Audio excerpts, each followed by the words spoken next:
Welcome to a journey back in time, into the heart of the American South during the Civil War.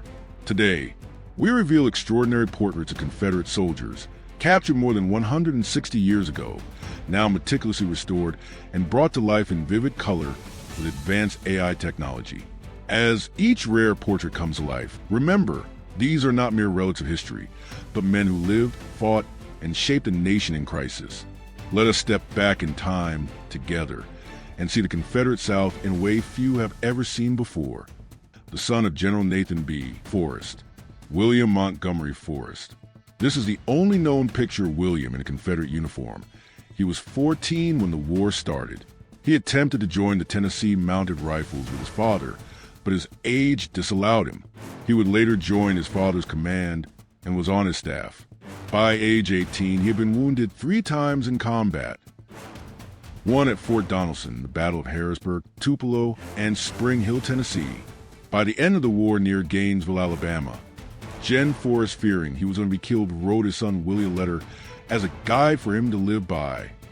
I quote, "What I must desire of you, my son, is to never gamble or swear. These are baneful vices, and I trust you will never practice either. As I grow older, I see the folly of these vices, and beg that you will never engage in them. Your life has heretofore been elevated and characterized to a high-tone morality, and I trust your name will never be stained by the practice of those vices, which have blighted the prospects of some of the most promising youth of our country. Be honest. Be truthful in all your dealings with the world. Be cautious of the selection of your friends. Shun the society of the low and vulgar. Strive to elevate your character and to take a high and honorable position in society. You are my only child, the pride and hope of my life. You have fine intellect, talent of the highest order. I have watched your entrance on the threshold of manhood and life with all the admiration of a proud father, and I trust your future career will be an honor to yourself and a solace to my declining years. If we meet no more on earth, I hope you will keep this letter prominently before you and remember it as coming from your affectionate father." Willie would later graduate from the University of Mississippi and have 4 children. Co-30th Tennessee Infantry Captain John H. Turner. Al Luckenbach visual storyteller. Captain John Turner, 39th Tennessee CSA. Captured at Fort Donelson. Fought at Vicksburg and Chickamauga. John is killed during the Battle of Jonesboro. His brother James writes, "My only brother, Captain John H. Turner, while leading his company, received 4 mortal wounds in less than a minute, and as I saw him fall, I was struck by 2 shots and disabled." Alice Thompson, an example of the courageous women of the South, picking up a fallen battle flag and rallying the Confederate soldiers. From the 1900 issue of Confederate Veteran. On the morning of March 3, 1863, the Battle of Thompson Station was fought. Before day, the inhabitants of this little village were in great confusion. Most of the women and children who lived here left and went a mile or 2 away to their neighbors. The lines of the battle ran east and west, the Confederate South and the Federals north of the station. The Confederates were commanded by Gens. Van Dorn and Forrest, and the Federals by General Colburn. The battle began about 9 o'clock in the morning and lasted nearly all day. The roar of the cannon and small arms, mixed with the groans of the wounded and dying, was incessant. Before the battle began, Alice Thompson, a young girl of 16, left home and started across the country to a neighbor's, but the Confederate and Federal sharpshooters began shooting at one another, and, seeing her danger, she took refuge in Lieutenant bank cellar with his family. He being engaged in the battle, they had to remain here all day. The Confederates charged, but were driven back. This did not seem to discourage them, for they charged a 3rd time and were being driven back the 3rd time. And as they passed the cellar where the women were, their color bearer was shot down. When Alice Thompson, after whose father, Dr. Elijah Thompson, the place was named, saw this, she sprang out of the cellar, caught the flag, and waved it over her head. Colonel S. G. Earl of the 3rd Arkansas Regiment saw her and shouted, "Boys, a woman has your flag." Then the rebels raised a yell and drove the Yankees back. While she upheld the flag, a bombshell fell within a few feet of her, throwing dirt all over her, but fortunately did not explode. The soldiers pushed her back in the cellar. She took her skirts off and gave them to bind up the wounds of the Confederates. Code D, 61st Tennessee Mounted Infantry Joseph O. Broyles. His unit was formed in 1862, surrendered at Vicksburg, and fought out the war in East Tennessee after exchange. They disbanded after escorting Jeff Davis to Washington, Georgia, in April 1865. Sam McCampbell, Lynch's company, East Tennessee Heavy Artillery, enlisted 1861, captured at Vicksburg, exchanged and fought out the war to the end, apparently wearing CSA buttons. SEN Gustavus A. Henry, 163 years ago. By now the guns had fallen silent at Fort Henry. Less than 70 artillerymen would have participated in the fight as Tillman had ordered the 2,500-man garrison to Fort Donelson mid-morning.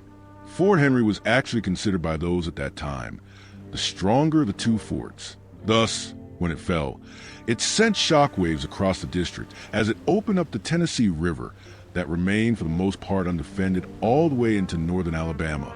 The fall of Fort Henry was actually the first domino to fall that would cause General Albert Sidney Johnston to reevaluate the defenses in Bowling Green, Clarksville, Donelson, and would change the objective at Fort Donelson from a long-term to a short-term strategic goal of holding on until Johnston's army could evacuate Bowling Green and fall back to Nashville. Here is an original CDV of Fort Henry's namesake. Gustavus Henry served as a senator from Tennessee 1862 to 1865 in Confederate States Congress. He was a member of the Finance and Military Committee. When the state of Tennessee commissioned the two forts on the Tennessee and Cumberland River in 1861, it was decided that the fort on the Tennessee River would be named in his honor, Fort Henry.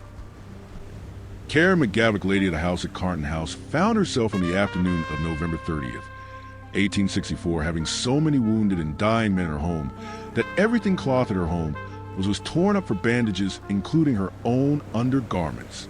Her dress was covered in blood from trying to help the wounded men. Captain S. K. P. House, Company F, 12th Tennessee Infantry.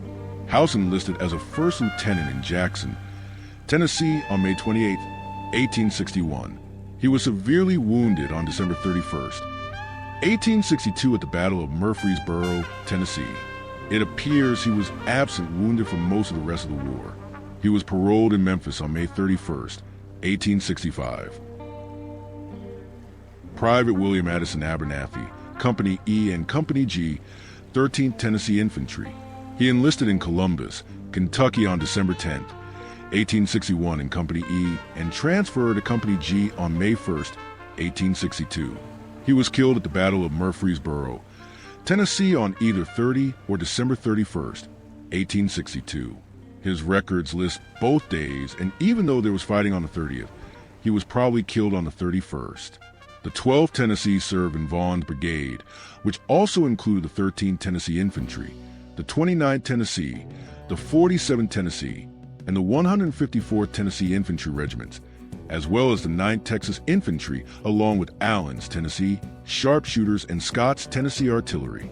They followed the same path as Loomis/Colton's attack on Woodruff's Federal Brigade near the Harding House.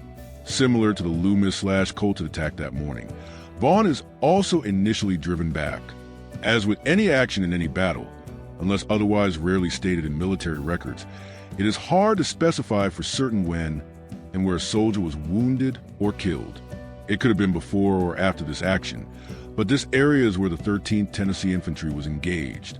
This area today is in between Medical Center Parkway and I-24 and has been totally destroyed by roads and businesses in the area to the extent it is difficult to ascertain with any certainty where troops were even generically located during the battle.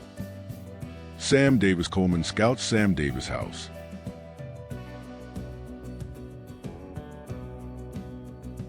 Private Andrew Jackson Vawter, Company I, 12th Tennessee Infantry.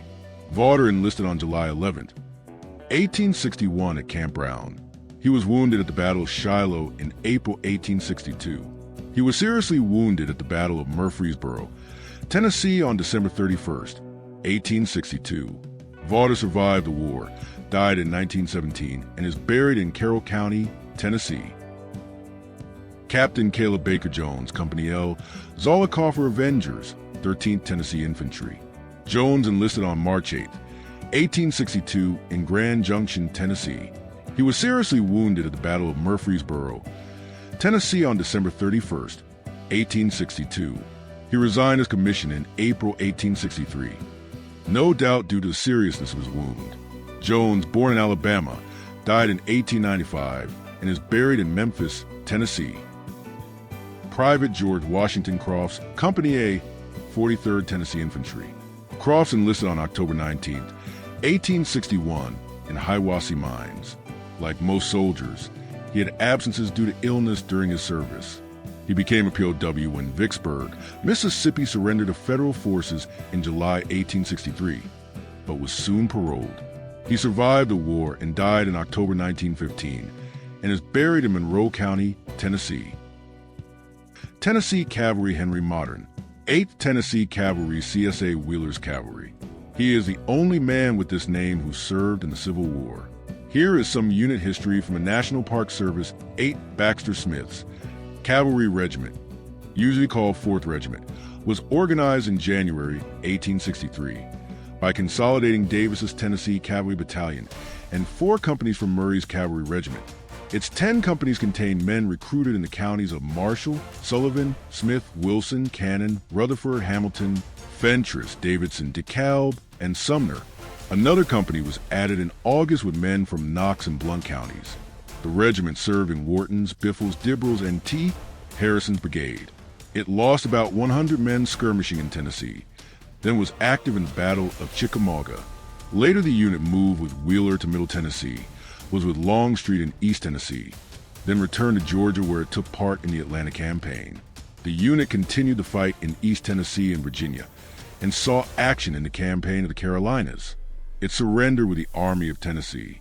The field officers were Colonel Baxter Smith, Lieutenant Colonel Paul F. Anderson, and Major Willis S. Bledsoe.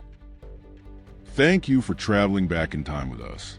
Don't forget to like, comment, and subscribe for more incredible restorations that bring history to life.